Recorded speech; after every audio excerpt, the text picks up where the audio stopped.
Alright, so it is time for some pickups, and a bit of an unboxing, sorta, and it is really otherwise just known as a book haul. Hey everyone, it is Shannon, and I'm super excited to be here today and to share with you this video. In this video, I will share with you the Harlequin Historicals that I got for June 2021 as a part of Reader's Service, which is a subscription service, and I started last month with my May pickups for that, and then I'm also going to pick up I'm also going to share the other books that I have purchased recently. I only have two, but I thought I would share them here as well. They aren't necessarily from June, although, yeah, no, they're not. They're not. One's certainly not a new release, and the other one is semi-recent. Anyway, so basically it is the June Harlequin Historicals that I got, as well as other books. Okay, that makes sense, right? So we're going to start with the Harlequin Historicals. There are 4 as come in the package every month. You get 4 out of 6, and we're going to start from, what did I do? Most recent to oldest.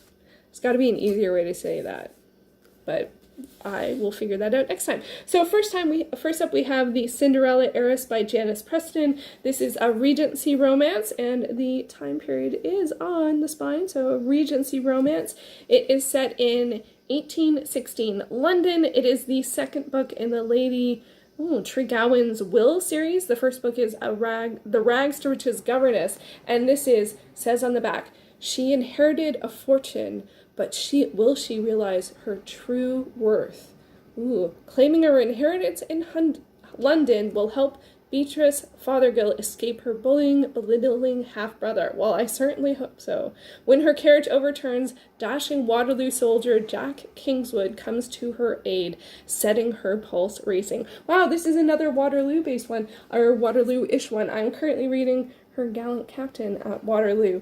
And so yeah, that's the second romance that's had something to do with Waterloo, and also one of the regular fiction books I am reading. Regular fiction. I'm reading a classic that's talking about Waterloo. It's a really long classic.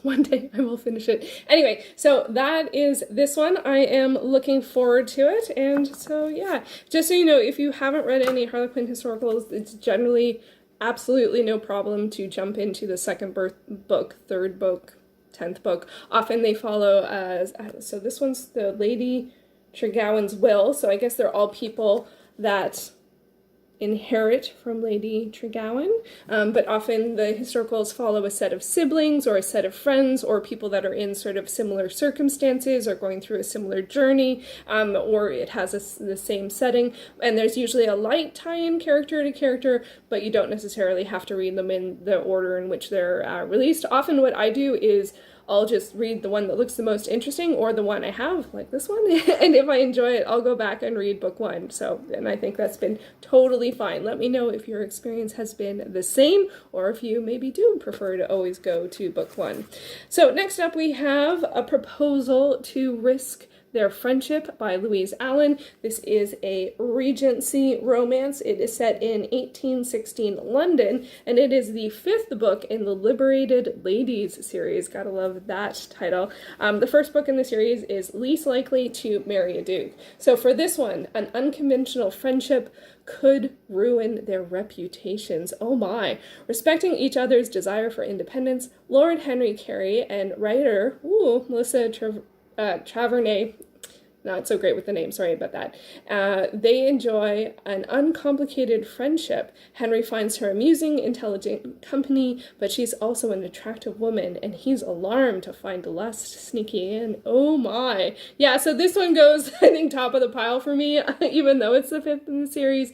I'm really looking forward to it. I have read Louise Allen before. I did read From Ruin to Riches, I think, which I think was one of the freebie ones. At some point they often have, if I can find the link I will share it down below, they often have a try a book thing where you sign up for their email newsletter, and you can try a book from, usually you can try from all of the different series. I think the intent might be that to just download one from one line, but usually you can download a book from each of them. They do tend to be PDFs, so it's easier. I find it's easier to read them on my tablet. It's not so easy to get them on the Kindle, and you can also, of course, read them online. So, can you? Is that true? No, you get the file, for those who get the file. So I'll leave that down. I'll leave a link to that down below. I can't remember what it's called. It does have a bit of a name to it, but it's basically, a way to try it. And they do change up the titles every once in a while. So if you haven't tried one before, if you're looking to check out one of the lines, it's a good way to go. Also, library is great. I find the libraries have a lot of Harlequins too. So, and of course, thrift stores. And of course, you can buy direct.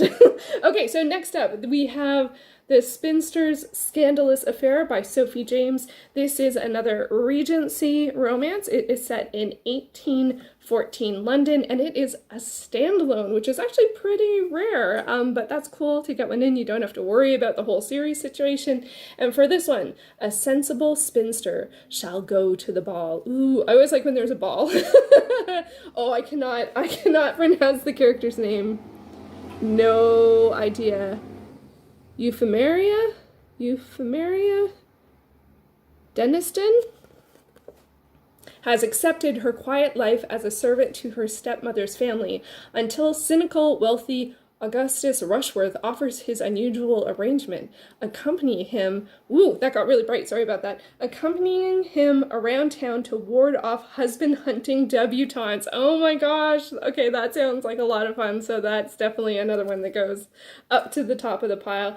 Yeah, that sounds like a lot of fun, so that is another Regency romance. And then the last one is A Wager to Tempt the Runaway by Bronwyn Scott. I'm actually really surprised I haven't read anything by Bronwyn Scott, given how many Harlequin historicals they have written. And this is another Regency romance. I'll get to that in a sec. Now, the date for this one isn't given at the beginning, but it is set in Kent, and it does say Regency, so we're going to go with it. And it is the third in the Rebellious Sisterhood series. The first book in the series is Portrait of a Forbidden Love. This series actually has been on my radar because Rebellious Sisterhood, that works for me. So I'm looking forward to getting to that one. Let's see what it says. She's a free spirit. He's a serious businessman. Josefina Ricci has run away to fulfill her deathbed promise to her father to travel the world. During her stop in England, the free-spirited artist is embroiled in a wager to paint an award-winning portrait of oyster businessman Owen Gann in exchange for room and board. Okay, so yeah, that sounds really awesome. She's an artist, she wants to see the world. All of that sounds really, really good, so that's good. But I will say I was a little sad to hear and notice that every single one was a Regency romance. It's not my favorite of the categories, but it is very prominent in terms of historical romance. The Regency period has so many. It's really kind of funny given the fact that it's only 9 years. The Regency period was from 1811 to 1820. That's it, but there are so many romances. And if you're curious about the Regency romance, since we had all of them, I thought I would do a little historical fact, or just, info from Wikipedia. And so it actually is right at the end of the Georgian period. So it's actually part of the Georgian period because King George III was still king. However, he was ill, and therefore his son, King George IV, ruled as his proxy as Prince Regent. So Regency period, Prince Regent. So that is why it is called the Regency period, because too much Shakespeare. George IV took over from George III as his proxy, but George III was actually still the king, and hence Georgian period, Regency period is within the Georgian period. Oh, I felt like that was really clear and then became unclear. I will leave a link to the Wikipedia article down below. So yeah, and I'm actually, because also one thing I noticed last month is this is one of the ones from last month, is they do say coming soon in the back calendar, or the back of the what's this called? The back cover. So I know that there are 4 regencies, but then there was a Georgian, The Highlander Secret Son by Jeanine Englert. And then there was also a Viking one this month, The Viking Chief's Marriage Alliance by Lucy Morris. So I'm, and there it is. I pulled up the picture. And I love Viking romances. So I'm probably going to pick this one up anyway. I'm going to try and use my points because there's also the members rewards thing for you get points for your purchases. I don't know if they've carried over from the reader service to my account yet. I have to check into that. But once you get a certain amount of points, you can get an ebook, and then a certain more amount of points, you can get a print book. It's 300 for ebook, 3,000 for ebook and 5,000 for the print book. So yeah, so I really want the Viking one because I always want the Viking one. And I was a little surprised that with the 4 of the 6 were Regency, and it was all Regency. So that was a little moment. And if you want, I'm not gonna look, but I'll show you the back cover if you're curious as to what's coming in July. I'm not looking though. If you want a sneak peek, I gotta just make sure you can see them. Okay, those are the July titles. So which 4 will I get? I don't know. But it's part of the fun, not knowing. So those are the 4 that came this month. And then they also included this book, the Ran Thane's A Cold Creek Homecoming. And this is part of the Harlequin Selects, which is another subscription-y service that you can subscribe to. And this one is the 5th in the Cowboys of Cold Creek. And it looks like it was a Silhouette special edition from 2009. And they do list in the front what's in all of the different shipments. It looks like 6 to 7 books. And it looks like they're mostly contemporary, which is not my favorite. So it's not a great fit for me, but I'm really curious to check this out. And the print is nice and big. So that'll be easy on the eyes. And I don't read a lot of contemporary, and I haven't read anything by Ran Thane, so that goes on to the pile of possibilities. So I'm looking forward to that. And then on to the books that I just purchased. And I only have 2. The first up, this one, wow. This one I was so happy to find. It was, I have so many different Amazon wish lists, and I think I have ones for just sort of might just be books or hard to find or on lists or something like that. I can't remember what it is. And this is a book that is one of the oldest books on my Goodreads TBR. It is the 3rd in a trilogy. I read the first 2 books before I even joined Goodreads, but this book does not have a digital copy as far as I've been able to find. It doesn't even have an audiobook it might have, I think you can buy CDs, audio CDs secondhand on Amazon, maybe. I don't tend to read fiction that way, but it was not very available. And then I noticed one of the times I was looking, it was available. Someone was selling it secondhand for $11, and then I got it. So it's Beggar's Ride by Nancy Kress. This is the 3rd book in the Sleepless series, which starts with Beggars in Spain, and it's a science fiction series. I really, really loved this first book so very much, and this one's a Hugo and Nebula winner, and it's about society, or it's a near future set time where some people are sleepless. They don't require any sleep, and how that changes society and for them and for others. So I've read the first one. The second one's called Beggars and Choosers. It was a little more heavy on the science fiction, on the science elements of it, I didn't get the science parts of it at all. This one's a bit more social commentary kind of science fiction, and I thought it was quite accessible, but Beggars and Choosers not so much. Anyway, I want to finish the series. So now I actually have Beggar's Ride, so I'm really, really, really looking forward to it. I do think I need to reread because it's been over 10 years, so I have the first one, and the second one, I'm probably going to have to audiobook it. The audiobook is available at the library. I don't usually audiobook fiction, but I can for rereading, so I'm going to try that and then read Beggar's Ride and finish off the series. I'm just so looking forward to it. I would love to do that this year. Honestly, this is a book I didn't think I would ever find.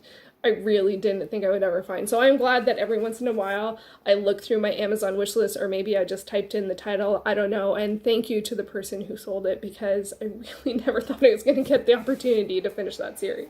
And then I'm going to leave it there. And yeah, and let me know. Like, I know it's a completely very different or varied range of books this month. Let me know which you would pick first. I actually do not know what I'm going to pick first, especially since right now I'm very focused on reading all the books on my currently reading list. I think I am going to give myself, once I've read 2 romances, I can pick a new one. I think for me, I think it ended up being between these two. These are, no, you know, all of them look good.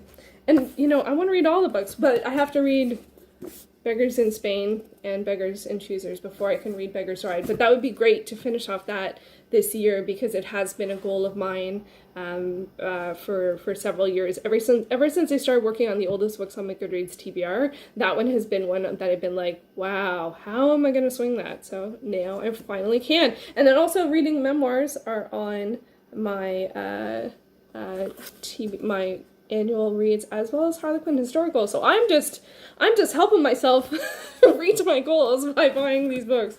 And yeah, so there you go. There you have it. There is the books that I have purchased recently, as well as the June Harlequin Historicals that came through Reader's Service, and that is my June haul. So thank you so much for watching, and I will be back soon with another video. Take care.